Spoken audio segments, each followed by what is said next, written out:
Good morning. সকাল সকাল এরকম একটা অবস্থা, চারিদিকে বৃষ্টি বৃষ্টি হচ্ছে, বাড়ির সামনে এক হাঁটুর ওপরে জল, আর মেয়েটাকে স্কুলে নিয়ে যেতেই হবে। তো ওই জন্য ভাবলাম বাড়িতেই ছেলেটাকে রেখে আসি, ওকে আর নিয়ে আসি। ওদের দুজনের আলাদা টাইমে ছুটি হয়, তো দুজনকে একসঙ্গে আনতে যেতে হবে, আবার মানে আলাদা টাইমে আনতে যেতে হবে, তার জন্য একজনকে রেখে এসেছি। তো ওকে স্কুলে দিয়ে আসি। আর এই যে দেখো এখানে এরকম অবস্থা, আমাদের এখানে বর্ষাকালটাতে এত জল জমে, মানে বিরক্তিকর একটা ব্যাপার। ওখান দিয়ে মাঠটা পেরোবো। আস্তে আস্তে নাম দেখে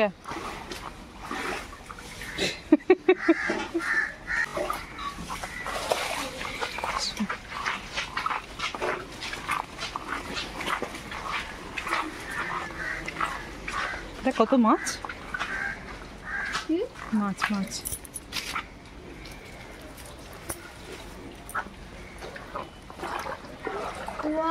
কত মাছ।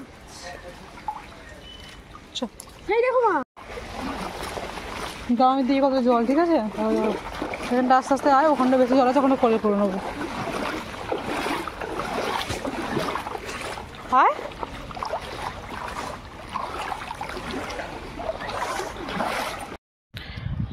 সত্যি এরকম করে স্কুলে যাওয়া যে কত চাপের। এখানটা এতটা জল ছিল যে ওর স্কার্টটাই ভিজে যেত, যার জন্য একজন কাকু যাচ্ছিল, ওনাকে বললাম একটু সাইকেলে তুলে নিন না, তো ওকে তুলে নিয়েছে। তো আমি এমনি হেঁটে হেঁটে যাচ্ছি, আর সাইকেলে করে একটু পার করে দেবে, তারপরে আবার স্কুলে যাব। এখান থেকে আবার টোটো ধরতে হবে, রাস্তাতেও প্রচণ্ড জল, চারিদিকে এত জল যে কি বলবো।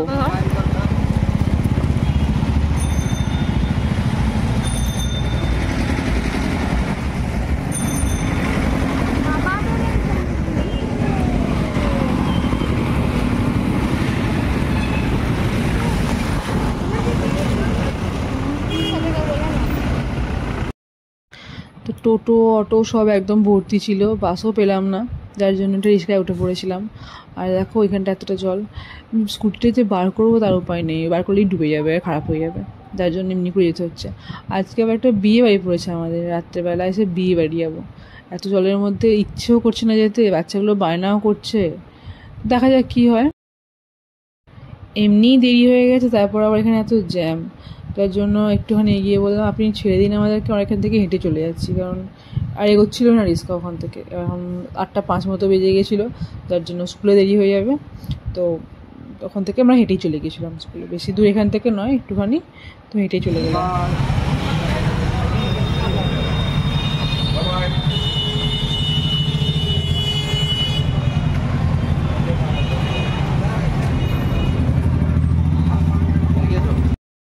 দীঘা থেকে এসে খুব ট্যান হয়ে গেছিলাম, যার জন্য এই ভাইরাল ফেস স্ক্রাব বা ফার্স্ট ফেস মাস্ক যেটা বলে, এটা ইউজ করছিলাম। ওই টারমারিক একটু ভেজে নিয়ে এর মধ্যে কফি পাউডার, এর মধ্যে একটু হলুদ, এর মধ্যে একটু বেসন, একটু দই, একটু অ্যালোভেরা জেল টেল দিয়ে এটা মাস্ক বানিয়ে নেওয়া, ইউজ করবে, খুব ভালো উপকারী।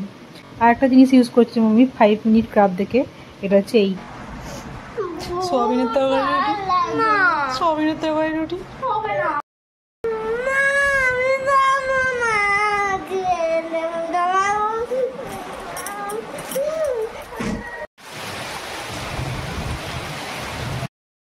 তো ছেলে মেয়ের এরকম চেহারার 12টা বেজে থাকার একটাই কারণ, আজকে একটা বিয়ে বাড়ি ছিল। আমার ছেলে 3 দিন ধরে বলছে বিয়ে বাড়ি কবে যাবো। আর বাইরে প্রচণ্ড বৃষ্টি চলছে, আর জল তো রাস্তায় জমেছিলই, আরও জমে যাবে। তো রেডি হয়ে থাকি, যদি বৃষ্টি কমে দেখবো যাব। আর এখানে আমি দুপুর 2টো থেকেই চুলের মধ্যে বাচ্চাদের স্কুলের সক্স দিয়ে আটকেছিলাম, যাতে একটু হিটলেস কাল টাইপের হয়ে যায়, কারণ কালারটা গেছে খারাপ হয়ে। তো এখানে আমি কখনো এরকম আগে করিনি, দেখলাম খুব ভালো একটা জিনিস হয়েছিল, ভেবেছিলাম খুব সুন্দর একটা কাল টাইপের হয়েছে, চুলটা একটু স্টাইল মেরে যাব। কিন্তু যা বৃষ্টি জোরে এসেছে, তারপরে আবার রাস্তায় জল জমে আছে, এরপর চুল খুলে গেলে আমি শাড়ি ধরবো না বাচ্চা ধরবো নাকি ব্যাগ ধরবো বুঝতে পারছিলাম না।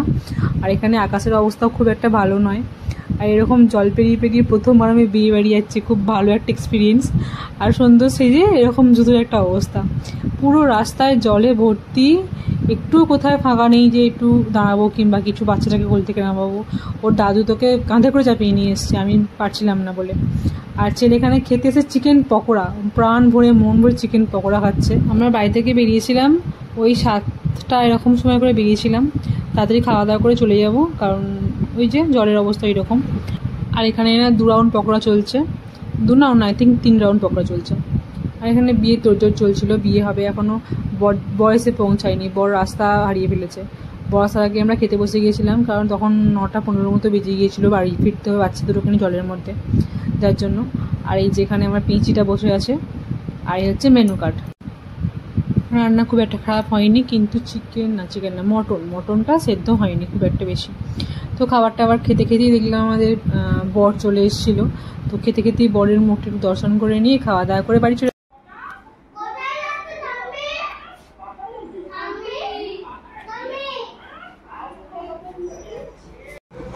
আগে থেকে ঠিক না করে রাখলে এরকমই অবস্থা হয়ে যায়। বিয়ে বাড়ি কিংবা কোথাও যাওয়ার আগে যদি আমরা ঠিক করে রাখি যে কোনটা পরবো, কার সাথে কোনটা পরবো, ছেলে কোনটা পরবো, মেয়ে কোনটা পরবো, তাহলে হয়তো একটু অগোছালো হয় না ব্যাপারটা। কিন্তু যেহেতু জল জমে ছিল, বুঝতে পারছিলাম না যাবো কি না, তার জন্য কিচ্ছু গুছিয়ে রাখা হয়নি। আর সব টেনে বার করে দেখতে হয়েছিলো কোনটা পরবো, যার জন্য এরকম বাড়ি ঘরের অবস্থা হয়ে গেছে। তো এটা ঠিকঠাক করে নিই। মেয়েটার পরীক্ষা আছে, মেয়েটাকে পড়াতেও বসতে হবে।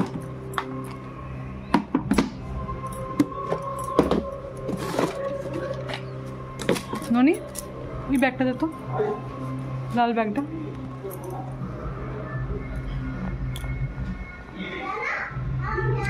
এই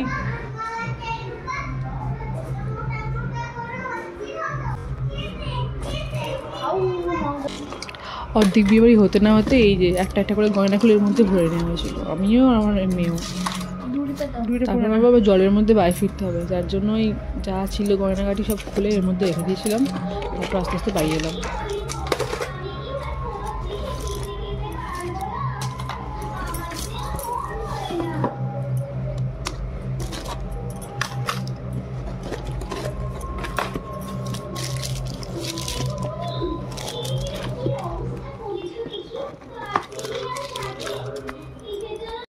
আর আজকের তোলা বেশ কয়েকটা ছবি দিয়ে দিলাম, দেখে নিও। ভিডিওটা ভালো লেগে থাকলে লাইক করে দিও। দেখা হচ্ছে পরের একটা ভিডিওতে, ততক্ষণের জন্য বাই বাই।